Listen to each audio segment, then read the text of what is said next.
இந்த நாள் உங்களுக்கு இனிய நாளா இருப்பதாக. எப்படி இருக்கீங்க? நல்லா இருக்கீங்களா? இன்னைக்கு ஒரு வேத வசனத்தை பார்ப்போம். ரோமர் புஸ்தகம் 10ஆம் அதிகாரம் 11ஆம் வசனம்.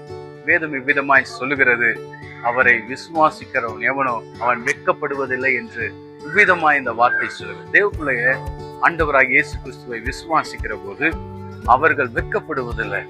ஒருவேளை நம்ம மனிதர்களை நம்பலாம், ஒருவேளை நண்பர்களை நம்பலாம், ஒருவேளை உறவினர்களை நம்பலாம், ஒருவேளை ஒரு தலைவனை நம்பலாம். நீங்க அநேகரை நம்பி வெட்கப்பட்டு போயிருப்பீங்க. ஆனா இன்னைக்கு இந்த வசனம் உங்கள் உள்ளத்தை உங்கள் இருதயத்தை தேற்றும் என்று நான் விசுவாசிக்கிறேன். இந்த வசனம் பொய் சொல்லாது. இந்த வார்த்தை வேதத்திலிருந்து சொல்லுகிறோம். இந்த வேதம் பரிசுத்த வேதம், பரலோகத்திலிருந்து கொடுக்கப்பட்ட ஒரு வார்த்தை, தேவனுடைய வார்த்தை. இந்த வார்த்தை நிச்சயமாய் உங்கள் வாழ்க்கையை மாற்றும். இந்த வசனத்தை விசுவாசிங்கள், நீங்கள் வெட்கப்படுவதில்லை.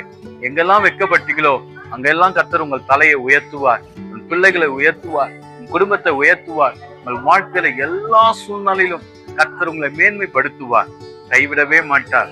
அழுது கொண்டிருக்கீங்களா? ஐயா நான் வெட்கப்பட்டேன், சில ஊருக்குள்ள போக முடியல, என் வீட்டுக்குள்ள நிம்மதியிலன்னு வெட்கப்பட்டு அழுதுகிட்டு இருக்கீங்களா? கர்த்தர் உங்களை உயர்த்துவார், கர்த்தர் உங்களோடு கூட இருப்பாராக என்று நான் விசுவாசித்து சொல்லுகிறேன். இந்த நாள் உங்களுக்கு இனிய நாளா இருக்க வாழ்த்துகிறேன். God bless you. Amen.